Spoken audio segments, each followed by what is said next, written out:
Bill Gates said that early success is a lousy teacher. Don't wish it were easier, wish you were better. I previously used to be a corporate rat. It felt like a prison. That first property I bought is by far and away the worst property I've ever bought.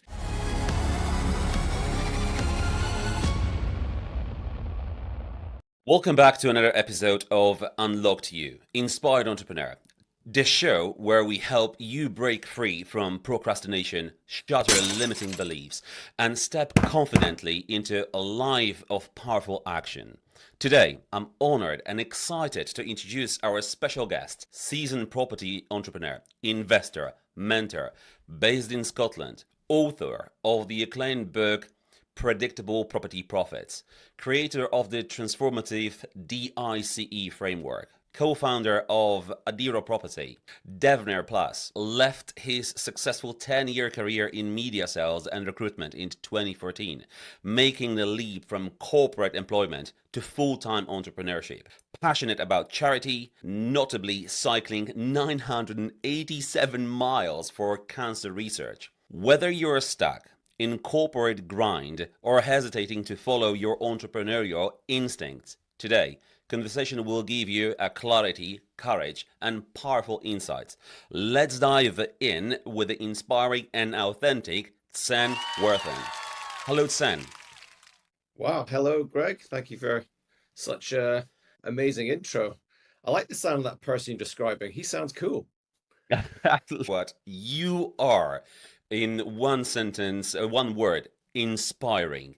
You've done a lot, and this resonates with me very clearly because I previously used to be a corporate rat. It was up and down the country. I did loved it, but it felt like a prison. So could you please just help us to understand the journey that you've become, like the early motivation, the transition to an entrepreneurship? So you initially believed, I listened to the previous podcast that you've been on, and you initially believed that the corporate ladder was your path forward. So what specific moments or feelings made you question that belief and began looking for something different?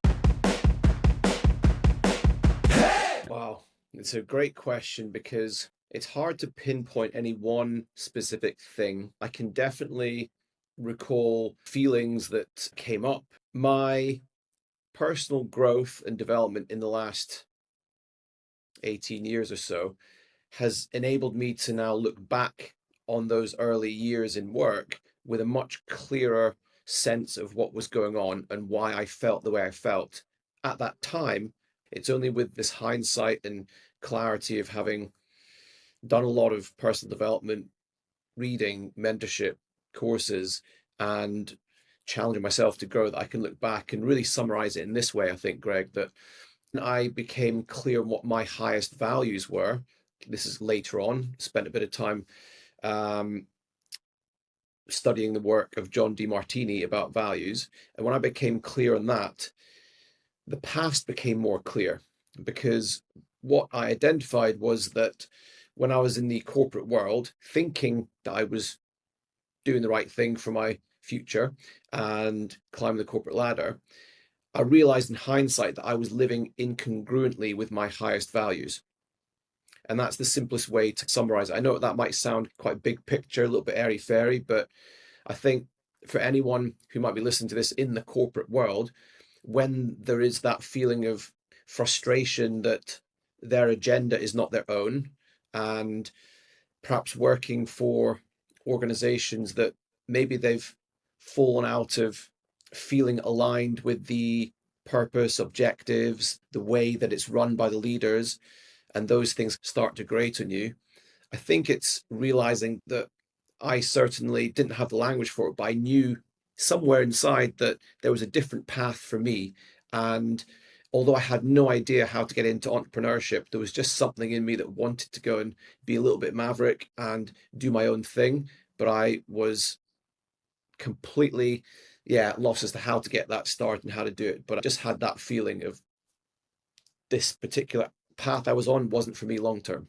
You felt that this something is disconnecting you from that corporate world. And I wanted to touch on your discovering personal like development. This book Reach that, pour that. I Yeah. believe that was the moment, that was the pivotal moment you mentioned on the previous interview. So, could you tell me is how exactly these resources challenged your existing views on work, wealth, and freedom?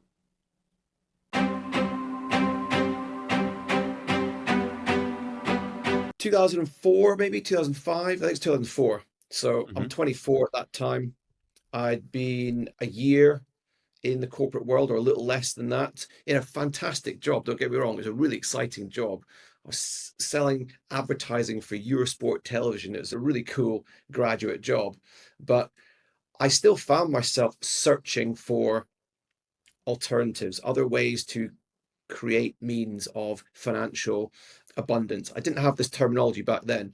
So there I am, sat on the tube in London, reading the Metro, and I see an advert for some kind of wealth creation seminar, a free one. So I go to it. It's about trading in the stock market.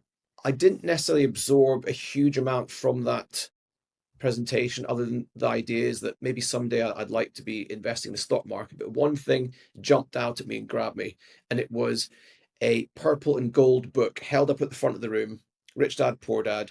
And the guy doing the speaking highly recommended that it's a game changer. Everyone has to read it. So literally that very week, I remember going to the Waterstones bookshop, getting that book, and I devoured it. And I think reading that book, age 24, penny started to drop big time because I'd already started to search and look for alternatives to just the job, even though I was only a year or less into it. And reading that book, it just made complete and utter sense. I was like, oh my God, I think I've found it. I think this is the path for me. And I think, like for many people, it's a seminal book in igniting the possibility of what is through property. And that's what it did for me. It was the catalyst. Yeah. The book, I read it myself. It is very powerful and truly it is a catalyst. And what is amazing here is that 2004, you just started in your corporate world and just discovering that book.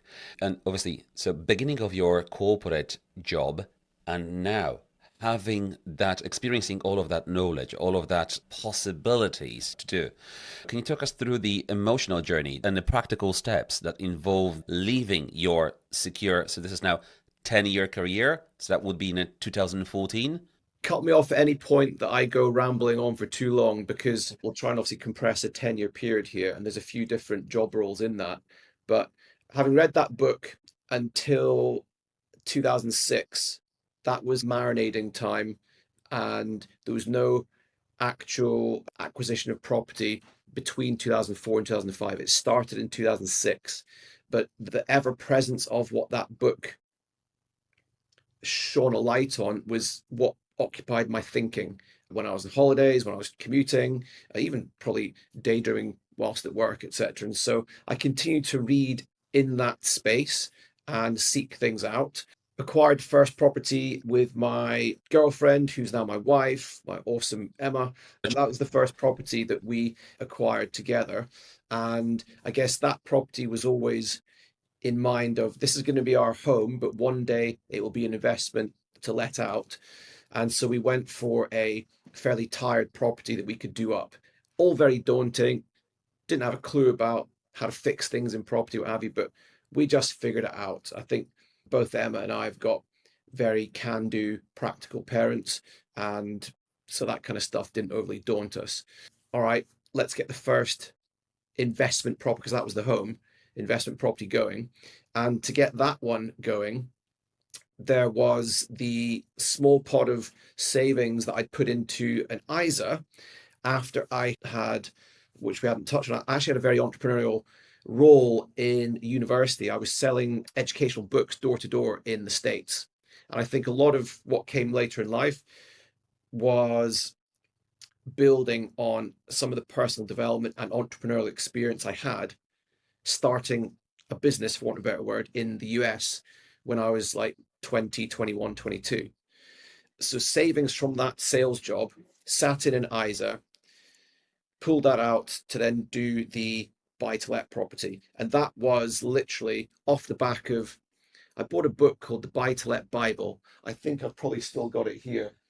Buy to Let Property Hotspots. This is one of the books I bought after Rich Dad Poor Dad. What that book was doing was basically on parts of the UK where the yield is the best for buy to lets. And so literally that was my go-to. I think it's because I read that book, Rich Dad Poor Dad, the kind of RAS filter was on looking for clues and ways to get into property. So read a string of books, saw some articles and papers, consumed what I could, and used that book to pinpoint two or three areas. And I started looking on, yeah, it would have been Rightmove. Obviously, that's been going for ages. And I literally, Greg, was just looking for property that was cheap. I had no idea, and went to this little place called Whiz Beach, and basically one viewing, purchase, low cost, like 60K property. And that was then me in the property number two, but it was the first buy to let. And so to compress the next kind of 8 years or so, it was a slow, gradual Mhm. process of find ways to save up and put deposits in and rent very simply a buy to let. It was nothing complicated. It was just a long, slow So, process. what fears did you have to overcome to actually do that step? And also, just a supportive question to listeners, wealth dynamics. Could you please tell us which profile? So my predominant profile is tempo, down in the bottom middle of the profile square as a tempo trader. I have got a high proportion of steel, blaze, and tempo, with tempo being the highest, and my lowest quotient in the dynamo space. So I feel like I lack creative vision, but I feel pretty rounded around the other kind of energies. Tempo is the predominant, which makes a lot of sense. I love So, rhythm, routine. as a blaze and tempo, the mix. So, the tempo, so we're going to come back to this question in a moment because you've mentioned that you've got the book, you understood, okay, tempo is like systems, is data points, not as much as Lord, but okay, I understand I'm looking for yields, cheap areas where to buy, and the blazing you, I've got to do it. It has to be done. So you went and did it.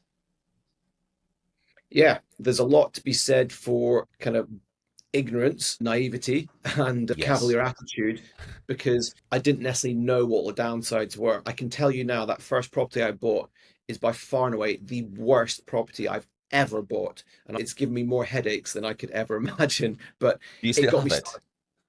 Yes, I do. I couldn't sell it if I wanted to. Okay. Great learning. Were you afraid of anything at all where you make that step? Of course, I'm a very low risk person, Interesting. and I have a high tendency towards perfection. We all know that perfection is not a thing, but I don't like the risk of failure and mistake. And I don't overly like risking the ego and all those good things.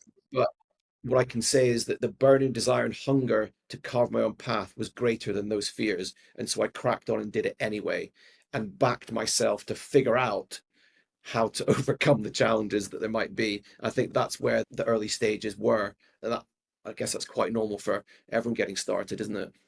Precisely. And it was the exact question for overcoming fears and procrastination. Because many listeners, even my listeners, feel stuck in planning, analysis paralysis. And yeah, I'm here to be blamed as well and labeled procrastinator. And how did you personally evolve and transition from that initial learning and reading into taking decisive action and tangible actions, if that makes sense? We all have this kind of hidden threshold in us, like a thermostat, but a threshold of what we believe we need to know in order to go and take the first step and get started. And normally that threshold inside us is set so high that we can't even let ourselves take the first step. It's crazy. It's so prohibitive. But what we need to consciously do is bring that threshold of what we believe we need to know to get started down low enough to take the first step Mm. and have faith in ourselves that By taking the first step, we can see our way to maybe do two or three things, don't know how to do the rest of it, but back ourselves. So it's having the faith in ourselves. We can figure out how to get to steps 4, 5, 6. Nowadays, people have access to so much information, it can be overwhelming. It prevents them from even making a decision on what to get started with. Back then, it was literally a case of all I could find was information on buy to let. So a lot of people that I coach, for example, are trying to decide between 6 different property strategies. That wasn't even a problem for me back then. It was Yes. almost like buy to let, go for it. That's all there is, do it. That actually made things simpler. So now coming back to your original question, it was how do you move from inaction to action? The simplest way I can describe it is that despite all of the unknowns, despite the worry of risking some cash and what might happen, there was a far greater sense of the what if possibility of greatness, of a great outcome. And I was willing to ride that wave and try it because the potential of what could be down the line, having read Rich Dad Poor Dad, and I believed it was possible. And it was down to me to go and do something about it. If I didn't, I would just remain completely frustrated. And I guess this was the inner monologue. It would only be myself to blame if I don't do anything about it. Come on then, crack on and do something about it because no one's going to do it for you. Brute force and stubbornness and desire all combined, Yes. which meant, right, just crash through the wall and just make a mess and get going and do it. So the threshold that you mentioned, lowering that threshold, obviously quite important. But just going back previously to the previous question, I did congratulate you about Emma being helping you on your journey. And I wanted to go back into that specific moment. Was Emma on completely on the same track as you in terms of the development, the risk taking? Was she supportive of you, or was she like, do something? We're in this SHIT.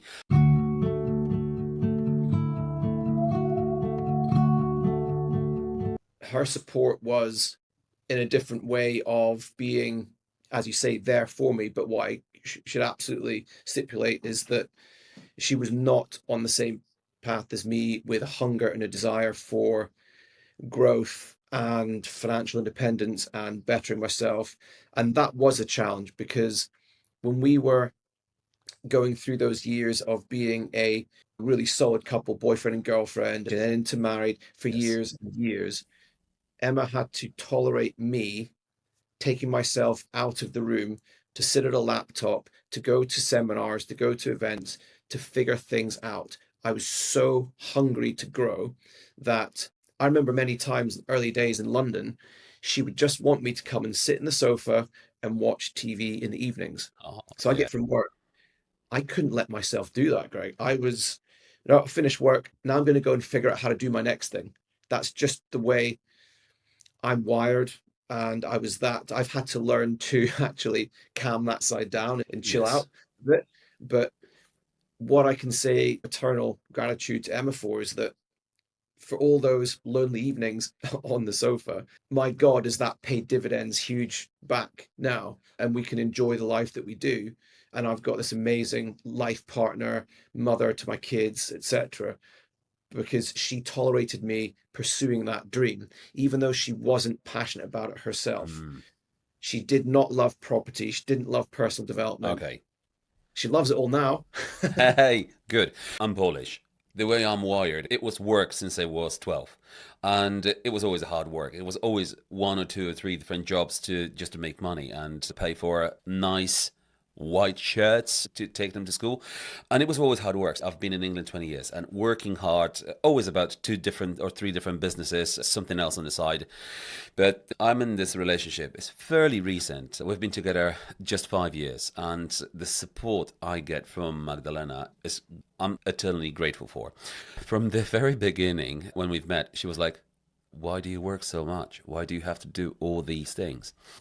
And I would be just driven. I would see almost a success after success, but I've seen the plans. I've almost like made the plans, blueprint, all of it to get there. And the ambition, it would drive me to get there. But actually, I now realize that I have everything I need for the happiness. At which point did you realize that there's actually really good. I can afford now sit on the sofa and watch the telly. And so we're now 10 years into working fully from home, own businesses, no one to tell me what to do. I drive myself. There was still for years, every single evening after work, after dinner, I'd be back at the desk doing more. It's taken me a long time to actually rewire the brain and work that to actually, and despite we've collectively brought up three amazing boys. Well And done. so it's a case of they'd be going to bed in the early years when they're young, giving me time to go and get back to the desk. And then even as they're older and getting into their sports and stuff, would work around it. I'd be continuing to get back to the desk, do a little bit more, a little bit more, a little bit more. And I'd say it's probably in the last 2 to 3 years, just started to drip back a bit, drip back a bit, drip back a bit, and cut back a bit.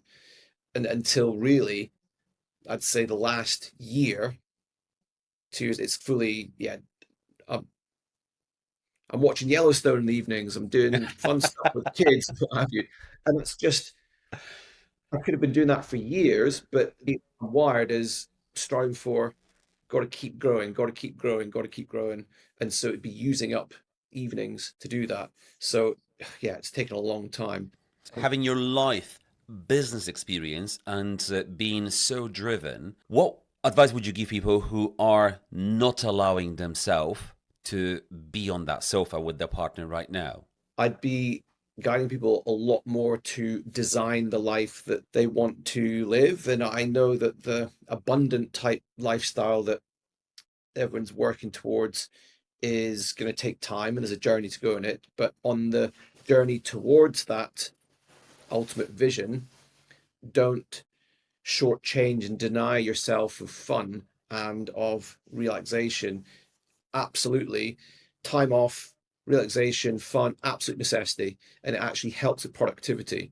I think it's acknowledging that doing more work and longer hours, that we might see in movies, especially American movies, about first in the office, last in the office, up early, working long hours as a badge of honor.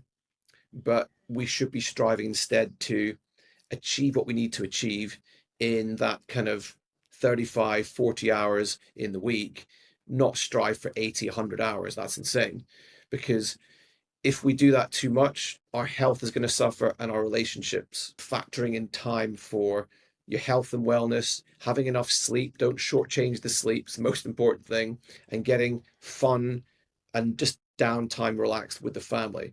It's a balance for sure. Sen, I know how you are helping people as an entrepreneur and coach, and the fact that you mentioned that people should acknowledge the little wins along the way and make time during the week to actually feel good about what they did and perhaps also what they failed on, because that's the learning to not to do this again and improve.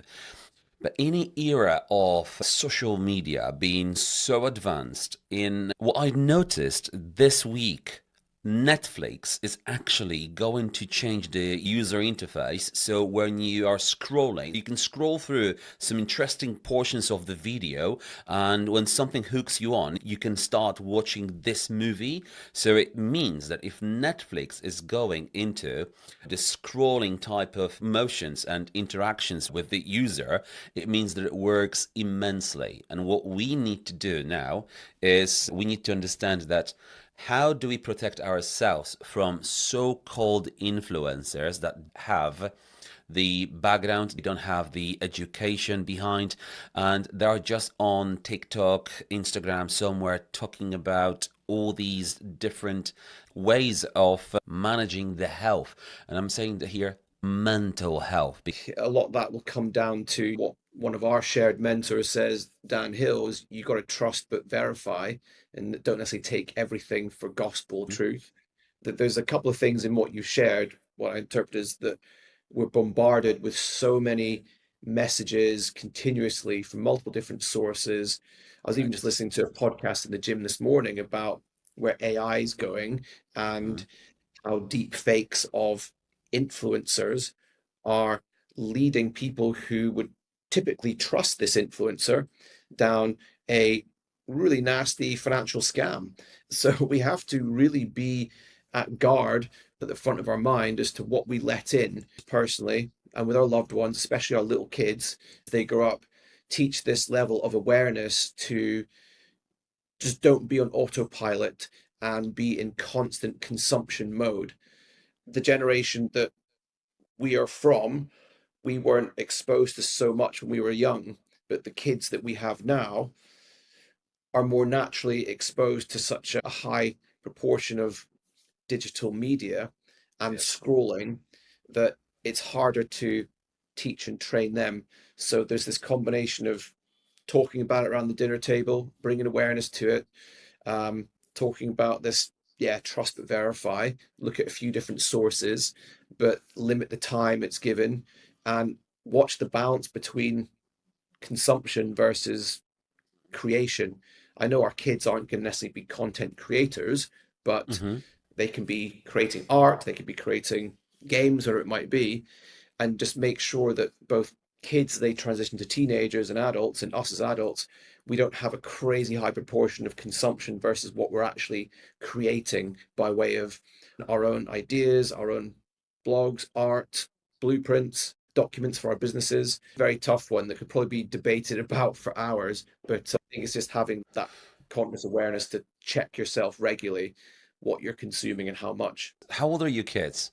Youngest is 10, and then I've got about to turn 15 and about to turn 17. Okay, what I want to teach my son in the era of so many influencers, I mean, we will never understand the algorithm, but understand how it works. Because let's talk about my profile on YouTube. You will see AI, you will see technology, you will see tools, because I'm an engineer, you will see funny cuts and some funny fails. That's what I like watching, and at the different times of the day. And I can tell you that YouTube is going to give me a video about a tool, the latest technology, an AI, cut, and something else, and it does it in loops. What I had to do once is went on and opened another account, and I can see it how it's trying to fish different types and it quickly gain up to the same algorithm to the content I'm consuming.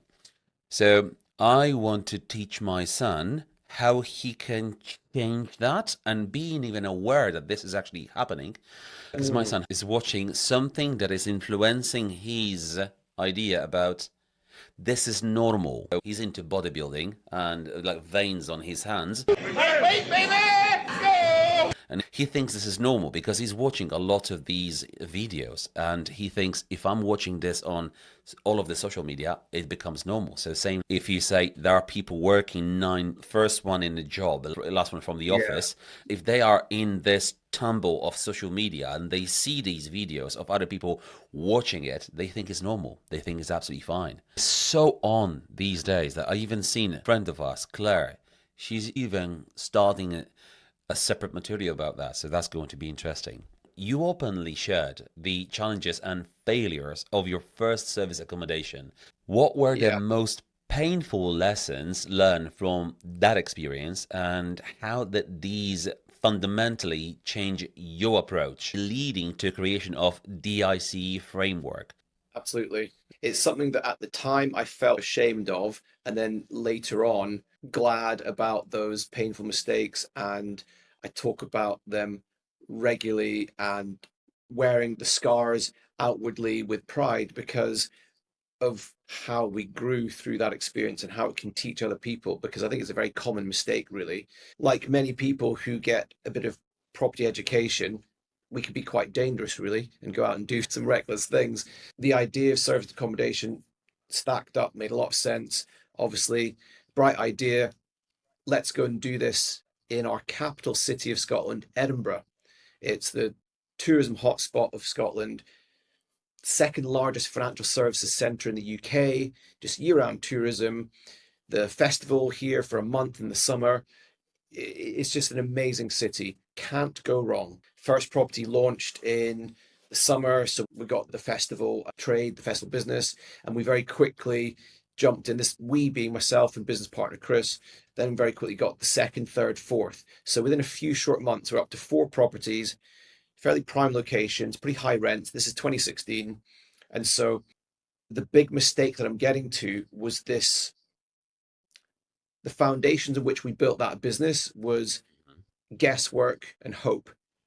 Now, that is not a strategy. So, for anyone listening, don't think that guesswork and hope and hard work and hustle is enough to make a successful business that you can scale, whether that's going to be in service accommodation or anything else. What happened was the summer months, they made money.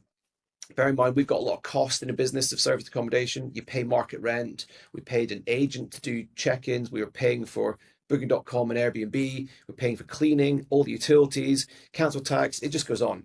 Summer's up here, makes money. And then every month after that, towards Christmas, it was down and down and down and down. Chris and I were actually putting our own personal money in to subsidize that business within 6 short months. And it was embarrassing, shameful, painful, financially, ego, everything. So we jumped into this thinking, can't go wrong. And it just wasn't working, it wasn't stacking up. Horrible, just cash burn. A rent to rent SA business can be so powerful, but can also be in the opposite way, negatively, just depleting you of cash. Absolutely Hmm. horrendous. The key lessons out of that was I didn't understand who would be coming to stay at the property, how long they would stay for, what in particular they would want from the product, how we could actually manage the unit economics of the business to make money. Because with a leisure service accommodation business, the stays could be two nights to 4 nights kind of thing. And if you book a full month out with that, every end of stay there's a clean, Yes. and cleaning costs rack up very quickly. And if you've got all your bookings coming from Airbnb or Booking.com, even if your top line revenue is 3 grand, before you're giving 15% to Airbnb.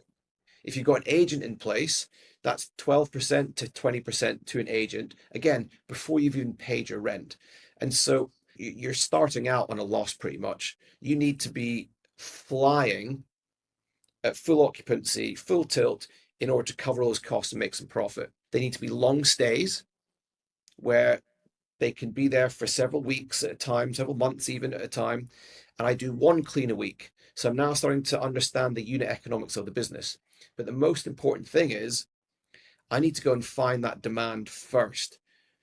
Because Exactly. if I go out and rent a property and then plonk it out on the market on one of the listings, even though the sexy part is making a property look nice and get the Yes. aesthetics, that could be a small component of it.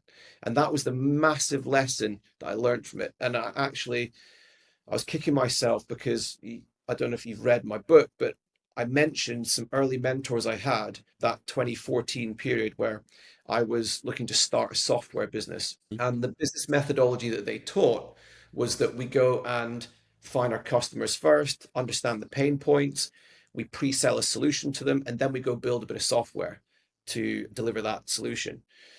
And so going into that Christmas of 2016, with a cloud over my head, beating myself up mentally, Yes. financials in a mess, thinking about next year's got to be different. That's when I made that resolve and promise to myself that I will never go out and guess again. I won't just go and buy a property and then hope it'll be all right. I'll actually take the time to go and find demand first. I won't even think about the location of the type of property until I've got confidence that I've got an end user that I can tap into who's going to stay for long enough to give me a runway to make good profit and build a business around. That was the real pivot. It was going into 2017, this resolve, I'm going to go out and find an end user for an SA business. And I chose to go after contractors. I had this understanding that if they're working a large project, they could be there for months on end. And so my thinking at that point was, okay, what would be the fastest path to finding the contractors? I need to go and find people who already have that user base. Hmm. So I logically thought of agents who book accommodation for contractors. So there led the search. It was go and find as many of these as I could online and contact them. I used the virtual assistant that's been working with me for a while to send the messages out and do the first response. And then when I got a reply, I would pick up, pull the thread, and look to have a bit of a business development conversation.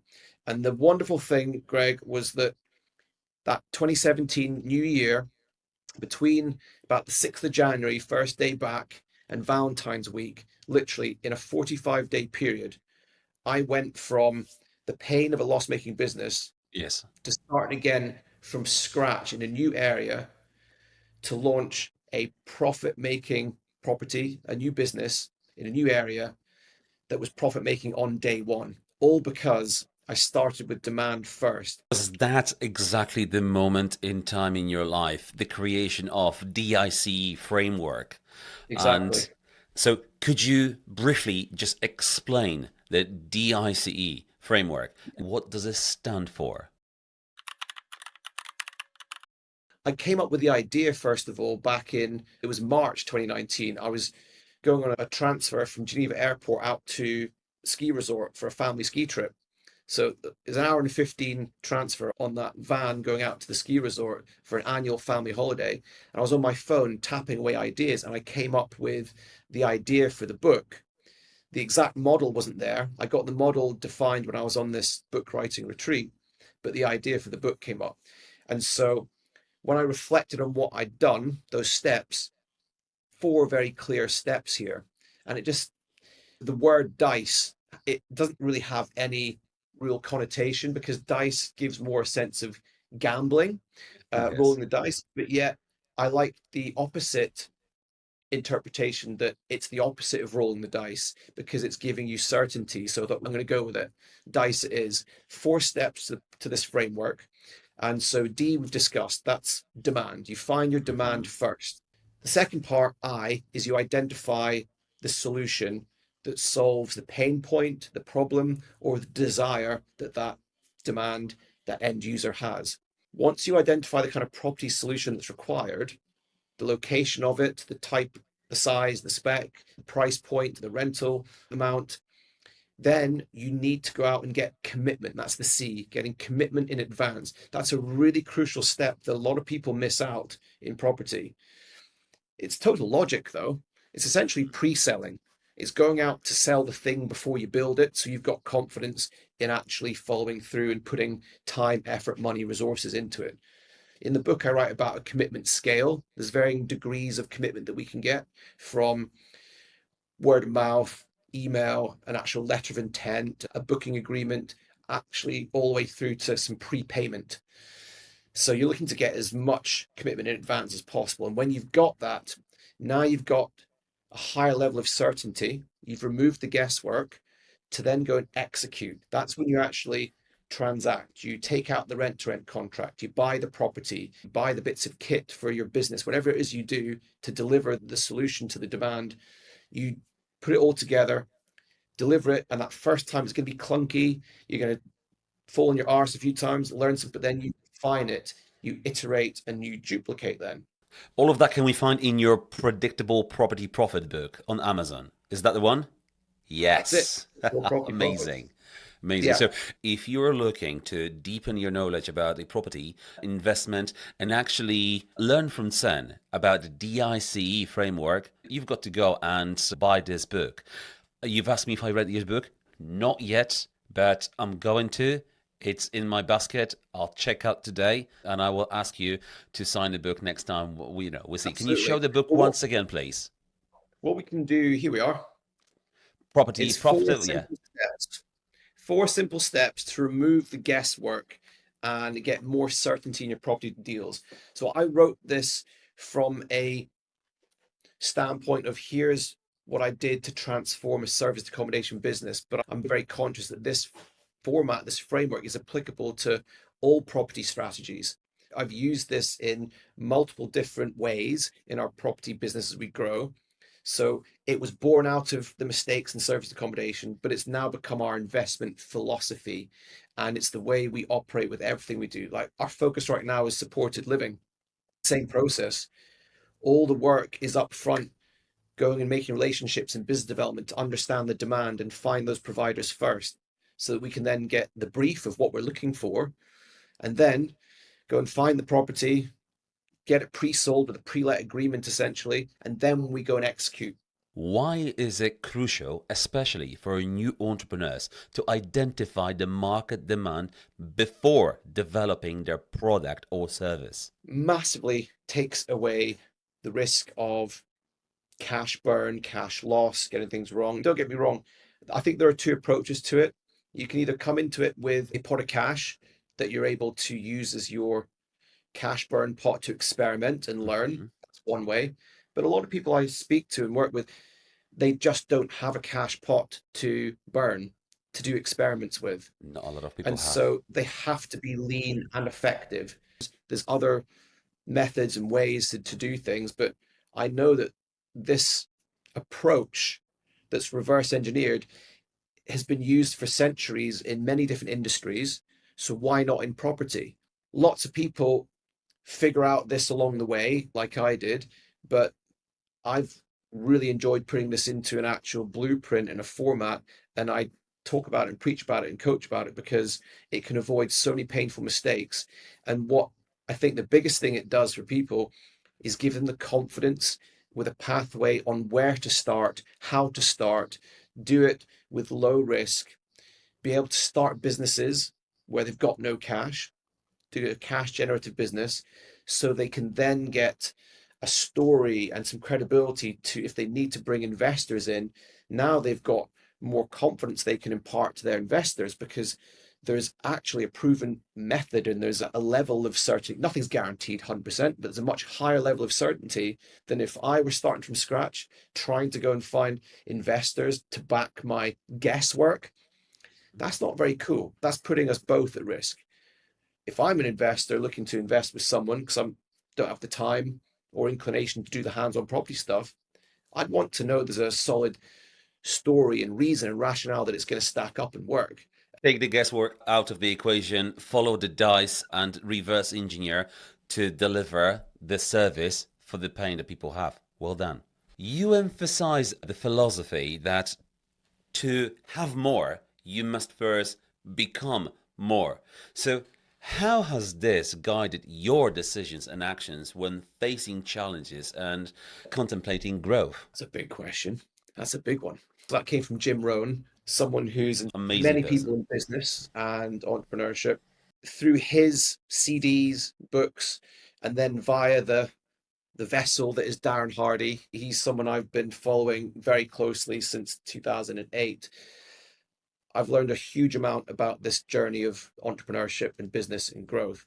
And so being able to have that perspective of things are tough, things are difficult, but by going through those difficult things, we will grow and we will then reach the next level. And so accept it's part of the journey. You don't wish it were easier, wish you were better.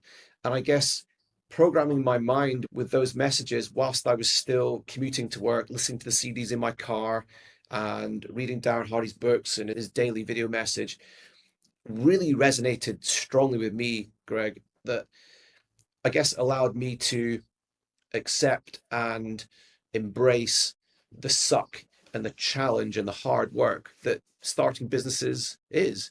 It's going to take time and hard work and consistency to get the end result. And to do that, we have to continuously be like the lobster that's outgrowing its hard shell and it's uncomfortable and then growing to the next level. And it's going to be challenging. But when we see things through the more positive lens of we are growing, we're getting better because we've gone through this difficult thing, because I went through that horrible experience in 2016 and financially went into losses, shamed my kind of, I guess, ego from a sense of wanting to look good and sound good in front of other people with what we're doing in property. All that stuff was hurt and damaged from that experience, but with a different perspective on it, thanks to the people of reference, the Jim Rohn, the Darren Hardy, and other coaches and mentors, you start to see it under a different light and actually embrace it. You know what? Good. I'm glad I went through that because now I've learned to do things a much better way. Bill Gates said that early success is a lousy teacher. So had I been a runaway success with that very first property, because we had no actual formula or structure, instead of having 4 properties losing money, I could have had 20 properties losing money and it would have been ending. But I see a lot of people give up on just after facing that failure. But what they totally forget about this, and I'll share with you and with audience what this is. They forget about that they've already got to that level. They've got to the next level, whatever it was, and they failed. Okay, but whatever they did to get there, they already have the experience. So imagine how quickly that's what they forget about. How quickly they can reach the same level and take every learning they have. It's never going to take you exactly the same time to reach where Mhm. you've been and failed. It will be a fraction of that time because all of that learning you've already experienced. And for listeners hesitating to invest in mentorship or further education, how can they justify the value that this will bring to their entrepreneurial journey? It's obviously gone around my head since the early days. I started investing in myself with this stuff back in 2008. Um, Always had faith and believed if I select the right kind of course or trainer or teacher, coach, mentor, I would back myself to actually implement it. No one's going to do it for me. Yes. Um, so I've never had necessarily an issue with investing in myself for that. And I think part of that comes to listening to people like Jim Rohn and Darren Hardy and Tony Robbins and many others in that personal development space who have always advocated that the investments they've made in themselves have been the highest returning investments that they've ever made. And I would categorically, wholeheartedly agree with that. The investments I've made in myself in terms of those education from books through to mentors and coaches have been significant across all aspects of life. The question you asked about someone who's trying to weigh that up, obviously it's going to be a very difficult thing for them to try to measure what that's going to look like in the months and years ahead, because these things tend to come in the form of dividends over time, but they do compound. And it's going to be very personal to them considering it. I think it's key for them to understand what kind of person are they when it comes to doing new things. Are they the kind of person who would rather search the internet and gather, because the information is available, literally anything we might want to be able to do as it relates to online business or property or stock market trading, information's out there in books and courses that are published for free online. So if you're the kind of person that wants to take the time to find it, collate it, put it in order, study it, and then go implement it because you're a self-starter, you'll do it yourself, awesome. You probably feel you don't need to invest in the assistance of someone or some organization to help support that journey. It's for the individual to recognize in themselves which kind of camp they fit into. And for those who are in that latter camp, just to go into that point of getting the best out of oneself, people might think it's crazy. Why would I pay for a personal trainer? I know how to go and lift weights. I've been doing it since I was tiny, but yet they pay for someone to help give them just some little fine tuning tweaks on technique, and Yes. then literally to stand there and push and get the best out of them. And because they pay for it and it's an appointment in the diary, the accountability to show up and do it means that they do, rather than say, I'm feeling a bit low today, I won't go to the gym. And so they pay for it and they get the result they want, and their body looks great when they reveal themselves at the beach. So whenever I'm facing or weighing up the costs for new coach, mentor, personal trainer, it always boils down to that one question. Can I afford not to do that? Because I've experienced already that those fine tuning that you talked about, it's not that someone's gonna show me how do I do squat. I'm a 110 kilogram bloke, so I'm heavy. I know how to handle weight. I'm doing it every day. But just a simple tip I was given when I do my squats and when I do my squats with weights, it means that my knees were not hurting anymore. And it's just like, that's Yeah, exactly what it is. I've been doing it and I've been doing it for years. And one little tip to put something under my heels. And I'm like, heels. really? And I'm like, oh my God, what change this has done to me. And I'm like, this is no longer painful. And I lived with the pain, but it's becoming a bit more. And I'm like, gosh, that was worth it. Just that one thing. It There was you worth go. it because I now know there are different people, and some might want this other way of the self learning, self discovering problems and so on, and then finding the solution from it. It's a longer journey, But yeah, totally. If you don't have the money, then you have what you can.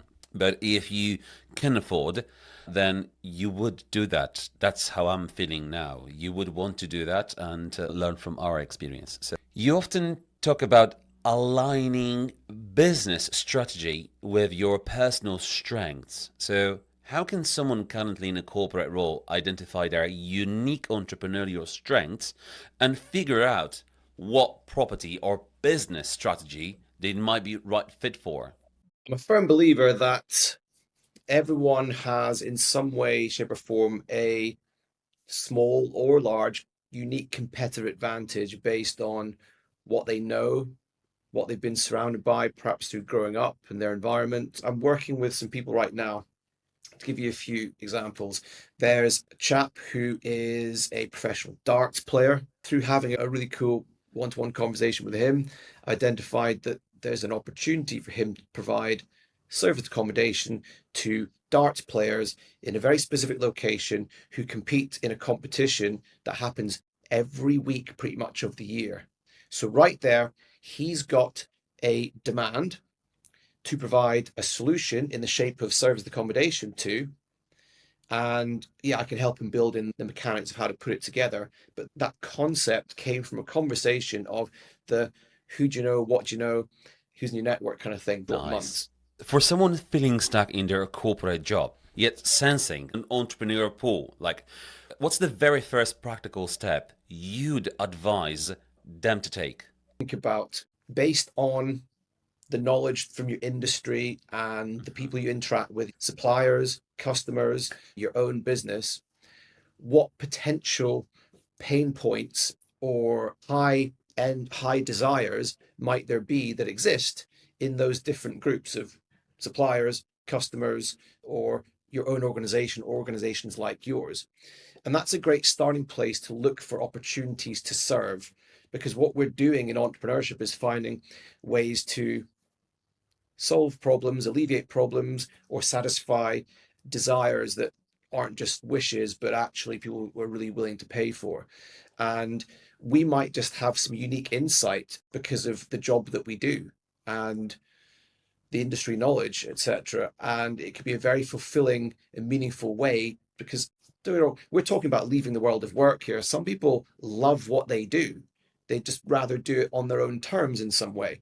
I never benefited from that luxury of loving the job, unfortunately. So I was hungry to go and find another way. But for those who absolutely love what they do, but would rather do a bit more on their own terms, a bit more flexibility, they might just find a way to create some sort of service offering, consultancy, or software product or something based on starting to look for and ask questions that would shine a light on some demand for something. And I think that's the most logical starting place for anyone who wants to get started, whether it's property or whether it's, again, a software or a service thing. Amazing. Thank you. Looking back, what was the single best lesson you've learned from your entire journey in property and entrepreneurship that you wish you knew when you first started?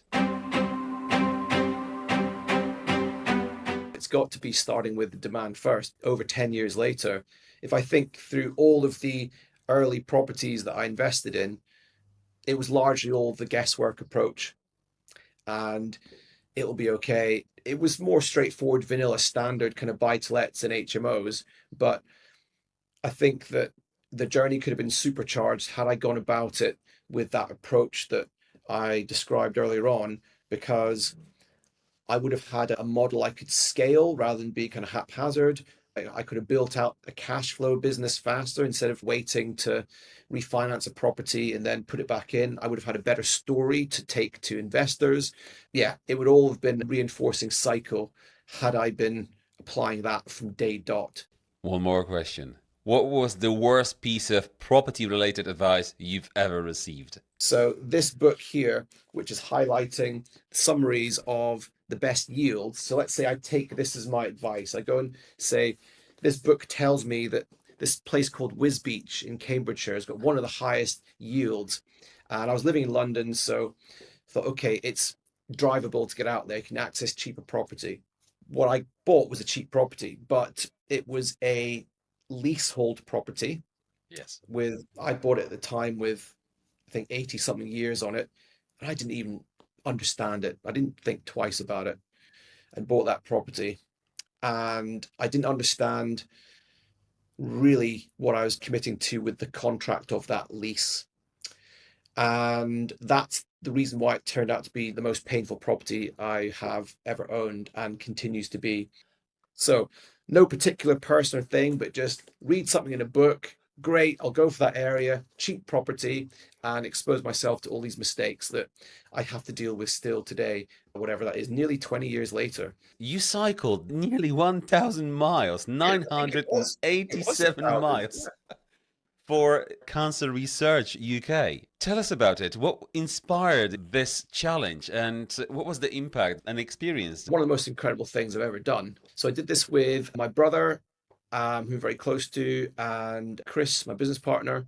We hoped that my sister and her husband could have come to join us. They live in Australia, and this was in 2021, so the year after COVID, because we were planning to do it in 2020 for my 40th Yeah. year, um, but couldn't do it that year, so put it on the back burner. And the Australian crew couldn't travel over in 2021, so we had a smaller group, unfortunately. But the idea for it was I'd heard about friends doing this shortly after I'd left school, and I thought that's epic. You cycled the country, that's cool.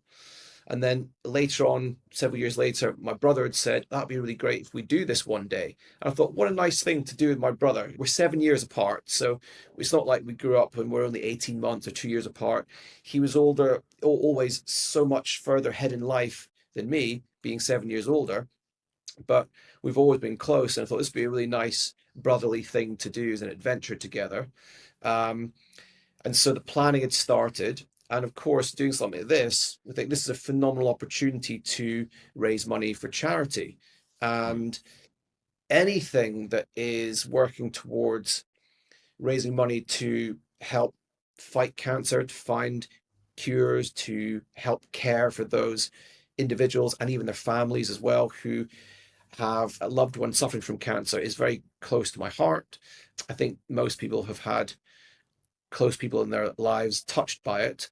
And certainly I have a best friend before she turned 30, someone I traveled with after university, which was Sorry to hear that. crazy. My own dad has suffered from it and successfully come out the other side of it with treatment, which has been great.